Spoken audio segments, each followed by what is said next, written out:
तो भाई कैसे हो। 13 अक्टूबर 1972 जब मोंटेविडो यूरुग्वे की रग्बी टीम अपने मैच के लिए चिली जा रही थी। 45 लोग ऑन बोर्ड थे।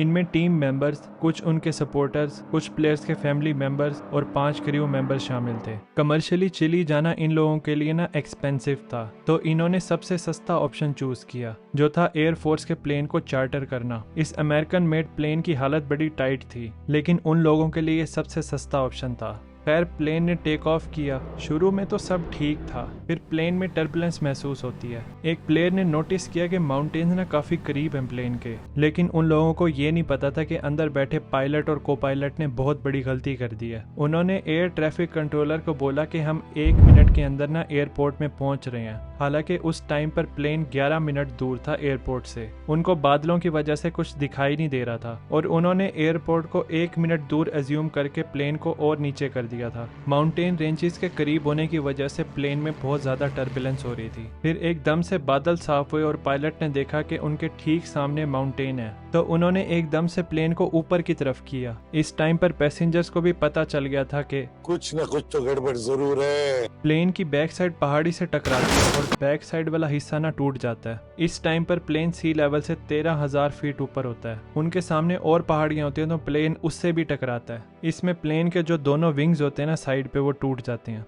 और प्लेन का ना सिर्फ फ्रंट वाला हिस्सा बच जाता है और वो नीचे गिरता है उस पहाड़ी पर जो स्नो से कवर हुई हुई थी। इसके अंदर लोग अभी भी जिंदा थे। फिर एकदम से प्लेन पहाड़ी से ना स्लाइड करता है और नीचे जाने लगता है। काफी देर नीचे स्लाइड करने के बाद थैंकफुली वो रुक जाता है और किसी पत्थर से नहीं टकराता। और ये लोग इस टाइम सी लेवल से 11,710 फीट ऊपर थे। प्लेन के अंदर तो बुरा हाल होता है, लोग इधर उधर पड़े हुए होते हैं। प्लेन की सीटें ऊपर नीचे थी। काफी लोग किसी ना किसी तरीके से सरवाइव कर ही गए थे। कुछ लोग चीखे मारे थे क्योंकि उनकी हड्डियां टूट गई थी। और वो लोग ऐसे ग्लेशियर से गिरे हुए थे कि वो इतना आइसोलेट था कि उसका नाम तक नहीं था। कोई भी उधर नहीं जाता था। बाहर ना बहुत ज्यादा ठंड होती है और हवा काफी पतली होती है इतनी ऊंचाई की वजह से। जो लोग ज्यादा इंजर नहीं हुए थे ना, तो वो दूसरों की मदद करते हैं मरहम पट्टी करके। इनमें कई लोग ना मर भी जाते हैं इंटरनल इंजरीज की वजह से। 45 लोगों में से 12 लोग तो उसी वक्त ही मर गए थे जब प्लेन पहली दफा क्रैश हुआ था और उसका पिछला हिस्सा टूटा था। पहली रात ना बहुत ही ठंडी होती है, टेम्परेचर -30 डिग्री तक होता है। वो लोग ना टूटे हुए हिस्से को सामान से कवर कर लेते हैं ताकि ठंड प्लेन के अंदर ना आ सके। वो सब ना ये सोच के बैठे होते हैं कि उनको रेस्क्यू कर लिया जाएगा और ये उनकी आखिरी रात है यहाँ पे। लेकिन उन सब ने ये नहीं सोचा कि प्लेन का कलर ना वाइट था और स्नो के अंदर हाइट से इसको स्पॉट करना तो बहुत ही मुश्किल था।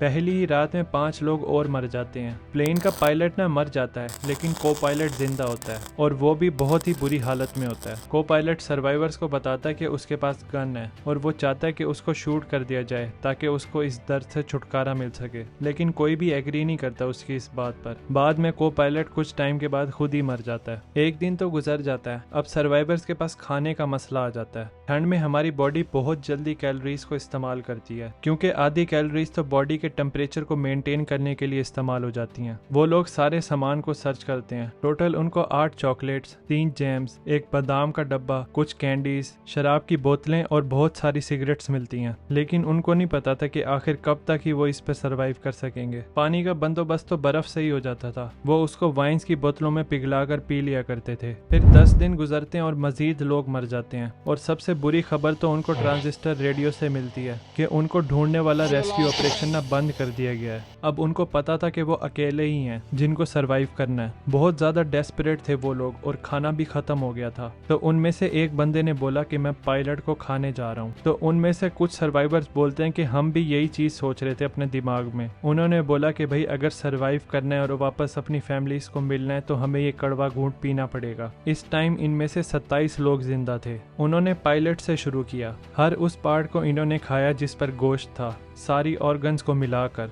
क्योंकि ज़ाया करना तो उनके पास ऑप्शन ही नहीं था। डे 17 को एक और ट्रेजेडी हो जाती है उनके साथ। रात के टाइम उनको ना आवाज़ें सुनाई देती हैं। उनमें से एक बंदे ने बताया कि ऐसा लग रहा था कि घोड़े उनके करीब आ रहे हैं। वो लैंड स्लाइडिंग वाली स्नो थी जो उनकी तरफ आ रही थी, तो वो प्लेन से टकराती है और प्लेन के अंदर भी बर्फ चली जाती है। 8 लोग और मर जाते हैं इस इंसिडेंट में, क्योंकि वो लोग बर्फ में बिल्कुल दफन हो गए थे। फिर 3 दिन के बाद जाकर बर्फ उस एरिया से मेल्ट होती है। दिन गुजरते जाते हैं और वो मुर्दा बंदों को खाकर गुजारा करते रहते हैं। वो लोग छोटे छोटे ट्रिप्स पे भी जाया करते थे एरिया को एक्सप्लोर करने के लिए, लेकिन कुछ 100 मीटर चलने के बाद ही वो लोग बहुत ज़्यादा थक जाते थे। एक तो ऑक्सीजन की कमी होने की वजह से, और दूसरा वो कमज़ोर भी हो गए थे। वो लोग स्नो ब्लाइंडनेस से भी डील कर रहे थे। मतलब जब सूरज की रिफ्लेक्शन स्नो के जरिए हमारी आंखों में पड़ती है ना, तब होती है स्नो ब्लाइंडनेस। तो वो जुगाड़ करके किसी न किसी तरीके से सनग्लासेस बना लेते हैं। फिर एक ट्रिप पर वो प्लेन का दूसरा हिस्सा भी ढूंढ लेते हैं, जिधर उनको चॉकलेट, कैंडीज, बुक और बैटरी मिलती है। वो रात वहां पर गुजारते हैं और सोचते हैं कि रेडियो को ना बैटरी से स्टार्ट करेंगे, लेकिन अगले दिन कोई भी ये करने में कामयाब नहीं होता, क्योंकि किसी को ये काम नहीं आता था। फिर उनमें से एक बंदा बोलता है कि भाई हमारे पास ना एक ही ऑप्शन बच गया है कि हम माउंटेन को क्रॉस करें। इनको पता था कि चिली वेस्ट में है, और ये भी याद था कि पायलट ने बोला था कि ज्यादा दूर नहीं है मंजिल से, लेकिन उन्हें ये नहीं पता था कि अभी भी वो 37 किलोमीटर दूर थे सबसे करीब रोड से। और ये कोई आसान हाइक नहीं थी, पूरा डिस्टेंस ग्लेशियर और रफ रूट से भरा हुआ था। इन लोगों को कोई एक्सपीरियंस नहीं था खतरनाक चढ़ाइयों का, लेकिन उन लोगों के पास ऑप्शन ही क्या थी इसके अलावा।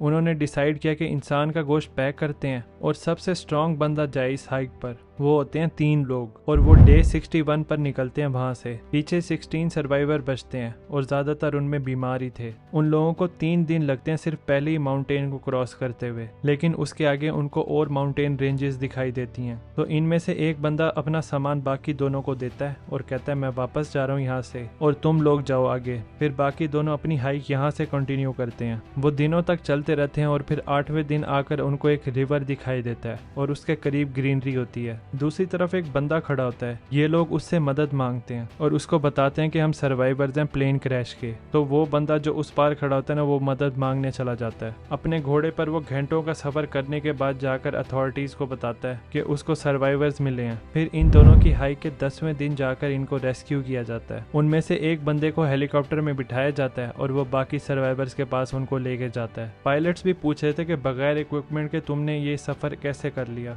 खैर उन सबको रेस्क्यू किया जाता है। डे 71 पर आधे बंदों को रेस्क्यू किया जाता है, और डे 72 पर बाकियों को। लेकिन फिर मीडिया वाले पूछते हैं उनसे कि भाई खाए पिए बगैर इतना अरसा कैसे जिंदा रहे। उन्होंने कुछ भी नहीं बोला। फिर फोटोज सामने आई प्लेन क्रैश वाली साइड पर इंसान की हड्डियों की। तो सर्वाइवर मान जाते हैं कि उन्होंने मुर्दा बंदों को खाया सर्वाइव करने के लिए। तो पब्लिक उनको बहुत बुरा भला कहती है कि कैसे तुमने दूसरे इंसानों को खा लिया। फिर उन्होंने बताया कि उनका कॉमन गोल था कि सर्वाइव कर सकें। उनके पास खाने को कुछ भी नहीं था, ना ही वहाँ पे कोई सब्जियां थी, ना ही कोई जानवर, और कोई और ऑप्शन नहीं था उन लोगों के पास। अगर आप इस सिचुएशन में होते तो फिर आप लोग क्या करते, कमेंट्स में बताएं। और हाँ, थैंक्स फॉर वॉचिंग।